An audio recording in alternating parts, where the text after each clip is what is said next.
right, good afternoon.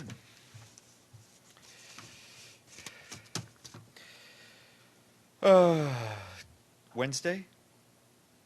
Yes? Tuesday. When, I know, huh? One can only hope. All right. The Secretary-General, as you know, is in Riyadh, Saudi Arabia, and he is about to address the 4th Summit of Arab and South American countries, which is opening just about now. In his remarks, the Secretary-General is expected to underline the long history of beneficial contact and exchanges between the two regions, saying that inter-regional cooperation offers a broad scope for mutual learning and sharing of experiences as the regions strive to promote peace, development, social inclusion, and human rights. He is expected to say that Latin American countries have largely made the transition that so many people across the Arab world yearn to make for themselves. And he will also stress the role of community organizations, civil society groups, and human rights organizations in that regard. On Yemen, the Secretary-General is expected to appeal to all sides to do their utmost to alleviate the humanitarian plight of the people and to avoid civilian casualties. Regarding the new round of peace consultations to be convened by his special envoy on Yemen this month, he is expected to say that all sides should lend their political support and engage in good faith. The Secretary-General will also speak to the roles of the two regions in shaping the 2030 Agenda for Sustainable Development, and he will call on leaders to reach a meaningful agreement in Paris on climate change. And before the opening of the summit, the Secretary-General met with the foreign ministers of Brazil and Colombia. He's also scheduled to meet with the King of Saudi Arabia and the Deputy Crown Prince and Minister of Defense a bit later this evening. And as I mentioned, we expect the Secretary-General to be back at the office some point tomorrow. Meanwhile, back here, Staffan de Mistura, the Special Envoy for Syria, will, as expected, brief the Security Council this afternoon. And he also told me he will speak to you briefly on the way out after the consultations. He will then be making his way to Vienna in anticipation of the meeting that will be taking place there. Earlier today, the Security Council adopted a resolution on piracy off the coast of Somalia and on the European Union's intention to maintain an EU military operation in Bosnia and Herzegovina from this month onwards.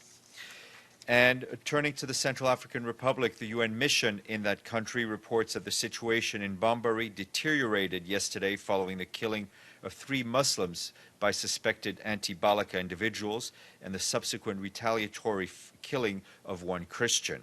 The clashes were contained following the deployment of UN peacekeeping quick reaction team and a meeting with community representatives. Earlier today, Parfait Onanga Anyanga, the Secretary-General's special representative in the country, met with the representatives of the Muslim community in Bangui. This follows similar encounters with the Protestant and Catholic community leaders. They discussed the current crisis, and Mr. Onanga Anyanga reaffirmed the UN's determination to deal with the spoilers in all camps. He called on the Central Africans to work towards reconciliation and social cohesion. The UN mission also reports that the National Electoral Authority yesterday announced that the constitutional referendum will take place on December 13th, and the first round of presidential and legislative elections to be held on December 27th. A second round of elections, if necessary, will be conducted on January 31st of next year. And as you will have seen, yesterday the Secretary-General announced the appointment of Jamal Benomar of the United Kingdom as his special advisor. Mr. Benomar is a veteran UN senior leader who brings to this position a deep understanding of political dialogue processes and international peace-building efforts. As you know, he most recently served as the Special Envoy on Yemen, where he facilitated the positive conclusions of the National Dialogue Conference in 2014 and other agreements. On Yemen, our humanitarian friends report that 5 people have been killed by Cyclone Meg, which hit Yemen yesterday. 16 people, including a number of fishermen, were reported missing and 60 have been injured. The tropical cyclone caused significant damage on Socotra Island, including on roads and communications tower and water pipelines. Over 800 houses have been completely or partially destroyed, and an estimated 3,000 families have been displaced, most of whom are sheltering in schools, mosques, and a hospital under construction. Following the impact of Cyclone Chapala on Yemen's mainland, 2 of the 11 UNHCR and IOM migration trucks transporting supplies have reached the Al-Mukalla area, while the remaining trucks have been delayed due to poor road conditions. 9 UNHCR and World Health Organization trucks containing household items and other medical supplies departed Sana'a last night for Shabwa and Al-Mukalla. UN and other health partners are carrying out disease surveillance of potential outbreaks, and UNICEF is also providing hygiene kits. Turning to South Sudan, the Special Representative Secretary-General dealing with sexual violence in armed conflict, Zainab Hawa Bangura, today welcomed the steps by the Sudan People's Liberation Movement and Sudan People's Liberation Army in opposition to end the conflict-related sexual violence.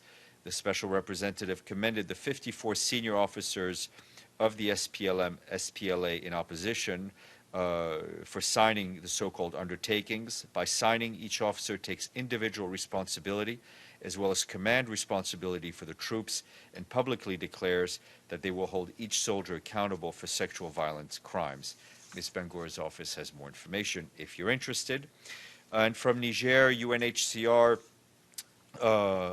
says that the number of Malian refugees in Niger has reached its highest level since conflict erupted in 2012, with thousands of people fleeing eastern Mali in recent weeks.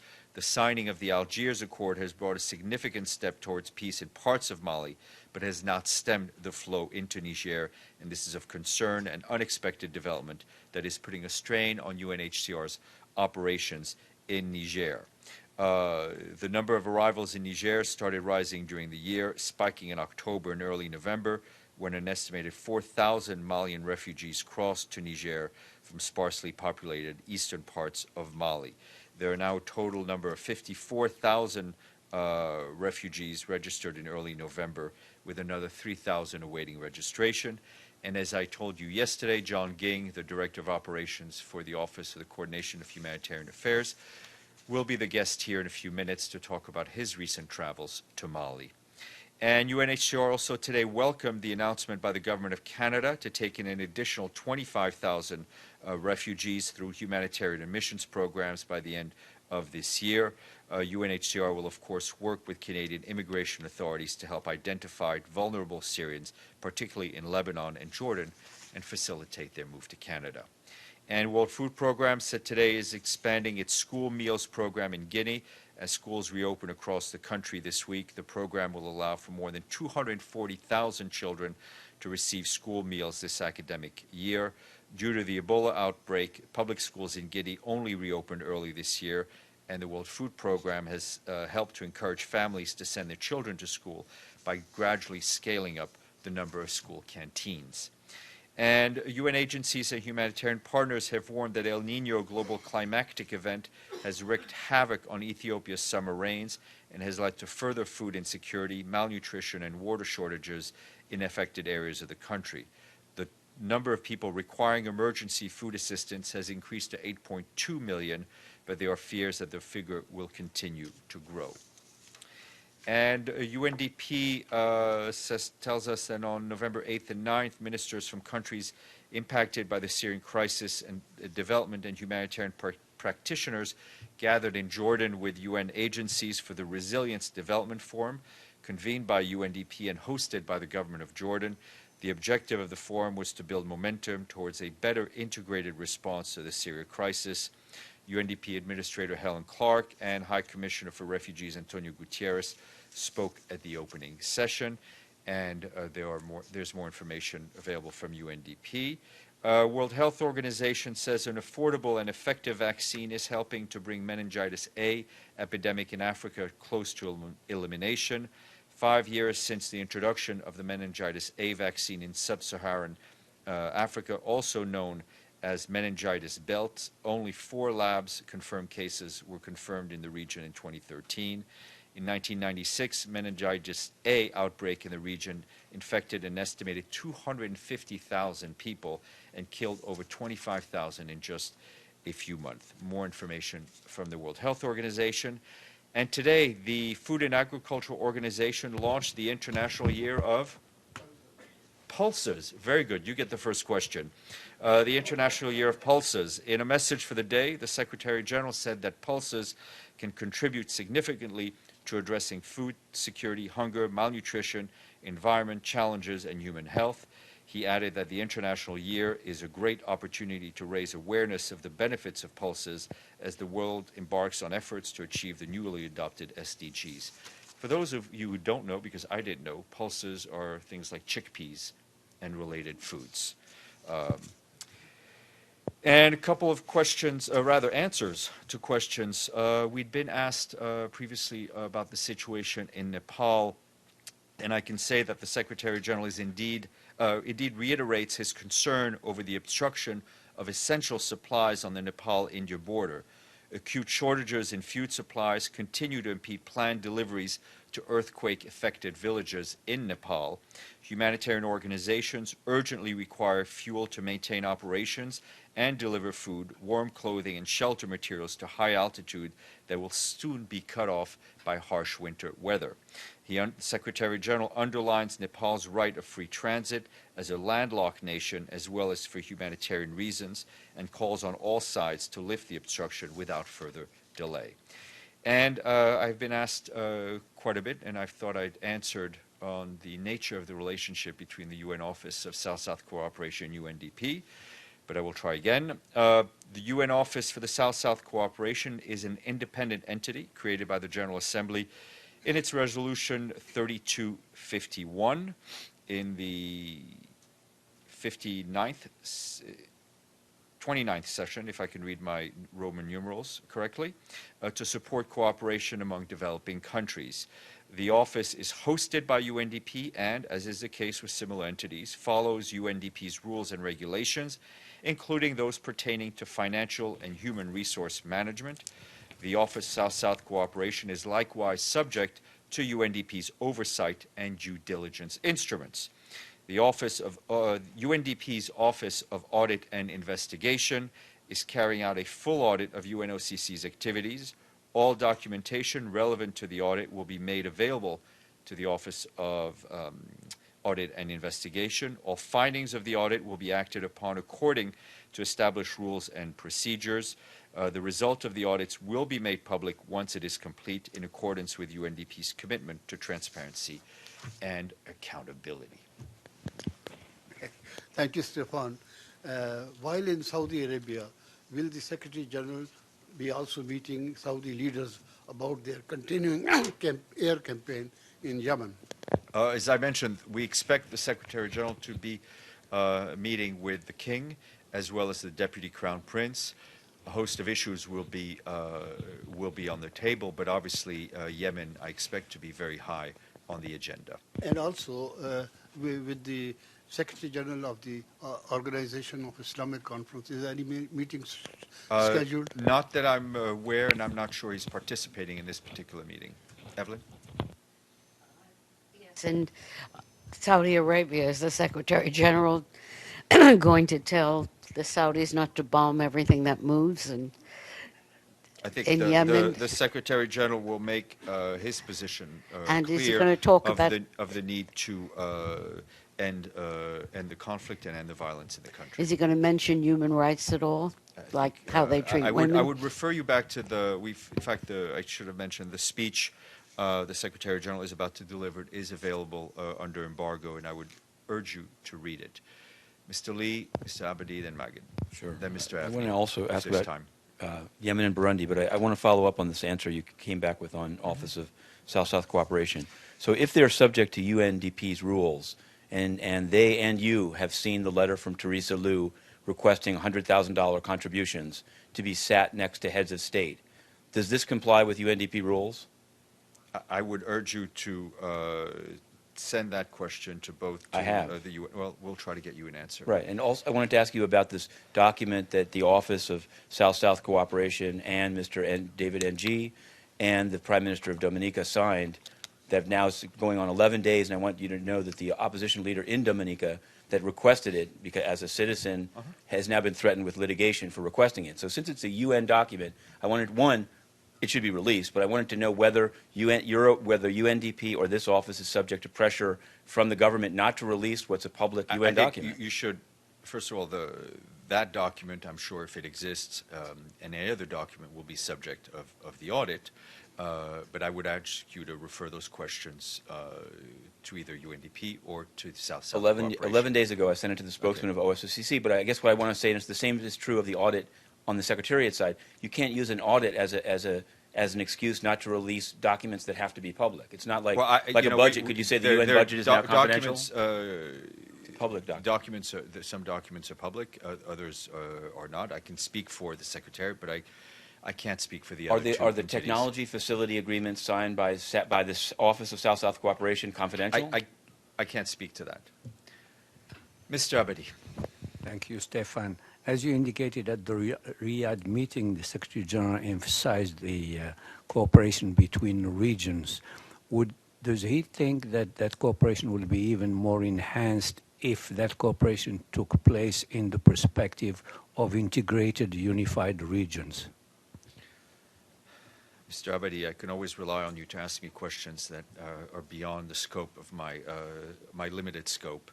I think the Secretary-General underscores the need for cooperation among regions. I think he's seen, and obviously, I'll leave it at that, Mr. Abadi. I'm trying not to speak too much on things I don't fully understand. Magid. Thank you, Stefan. I want to ask about Syria and the upcoming Vienna talks. There's the issue of who should be included in the talks from Syria and who's terrorist and who's not. There's this big debate about this. We heard every party's almost view, including Iran, United States, Russia. But what about the United Nations? I know the UN, Mr. de Mistura tried to keep the neutrality, but what is the GA's thinking about all this? Does he have a specific view that how this issue should be addressed? And my second part of the question is more like in a theoretical term. Is there a definition by the United Nations for who, or a criteria of who should be included as a terrorist in general? Like who terrorist is and who's not? I think the Secretary-General routinely condemns terrorist acts when they occur. As to terrorist groups, there are lists kept by the Security Council, groups who are put on that terrorist list. As to who will participate in the talks, I will follow Mr. de Mistura's lead. He's obviously going to Vienna to follow up on the meeting. There are tasks assigned to the UN in Chapter 7 of the previous Vienna communique. We'll be supporting that process in every way we can, but I don't want to get ahead of the process. I just want to follow up on that, about the GA's view. Does he have any opinion about how the process should go about? Other than Mr. de Mistura? You're talking about the SG, not the GA. Yeah, Secretary-General. Yes, okay. The Secretary-General is more than fully supportive of the process that is being led by the Russian and U.S. Foreign ministers. We are working very hard in order to try to help to find a stop to the conflict and the violence in Syria. The contours of how exactly this will happen are still being worked out, but it's based on the Vienna communique, and our tasks are outlined in Article 7. Mr. Avni. Yeah, hopefully, since I haven't been here a couple of days, maybe I missed It's not just because you haven't heard it doesn't mean it hasn't been said. It does mean that. Three faults in the fourth. There was an incident in Western Sahara, Minusco, that a lot of people were demonstrating in front of the place and making a lot of noise. Did you say anything about that? Plus, I want to know, while we are at it, because the demonstration was about granting autonomy to Western Sahara, I want to know what's the UN position on the idea of autonomy. I would refer you back to the statement we released a couple of days ago on the 40th, to mark the 40th anniversary of the conflict, which I think clearly lays out the Secretary-General's position. that position has not changed in the 4 days since the statement was released. As for the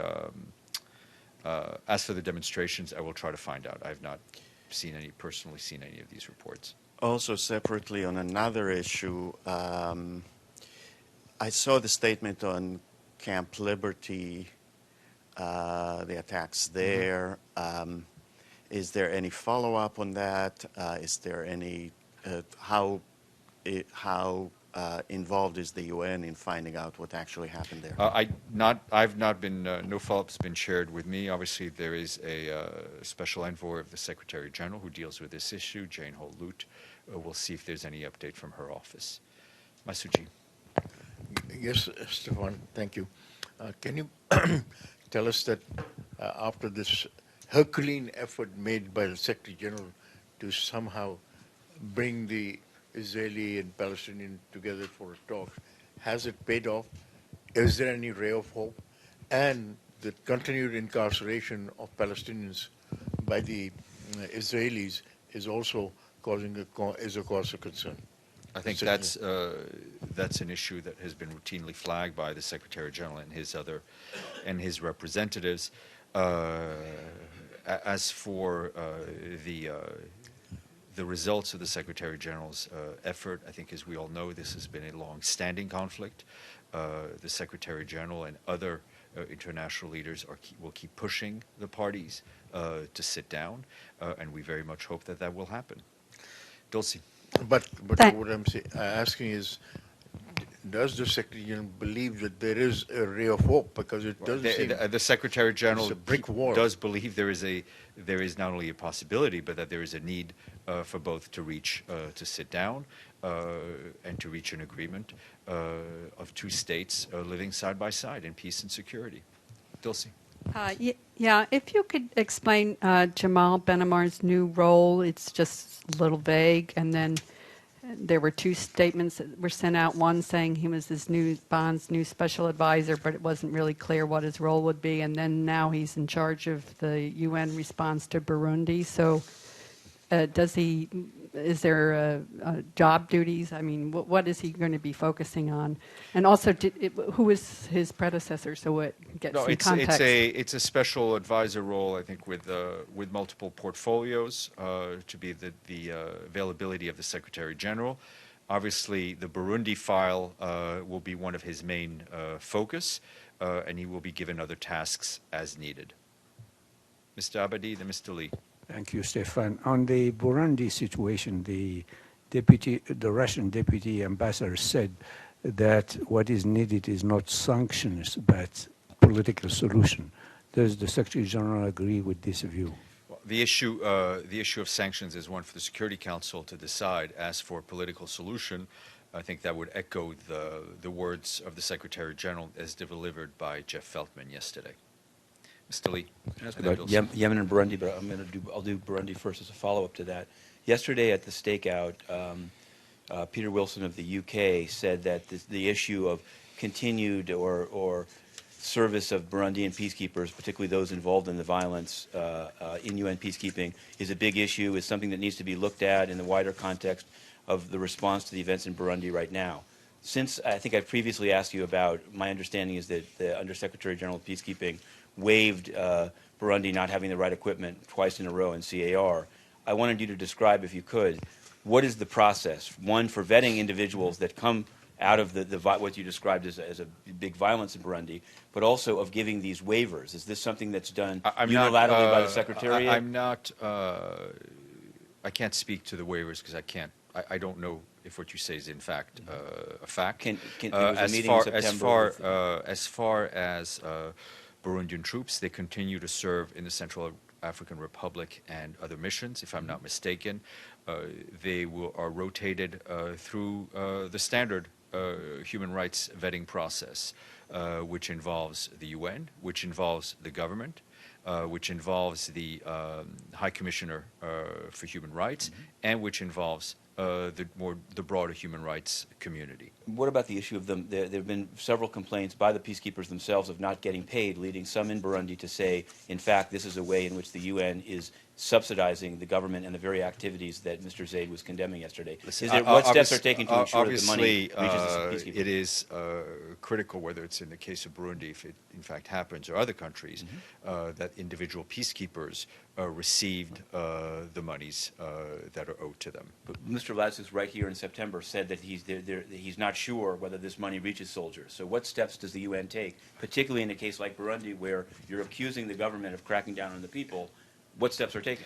As I said, I think it's incumbent on the governments to ensure that their soldiers get paid. So no steps. Did you have another question? Yes, I do. I wanted to ask you about Yemen. The contractors, what you described as contractors. I guess it's sad, but I wanted you to confirm what the State Department has said, which is that one of them has died, John Heyman. It's also reported that the UN has been somehow involved in trying to get them released. What's the UN statement, given that you flew them in there?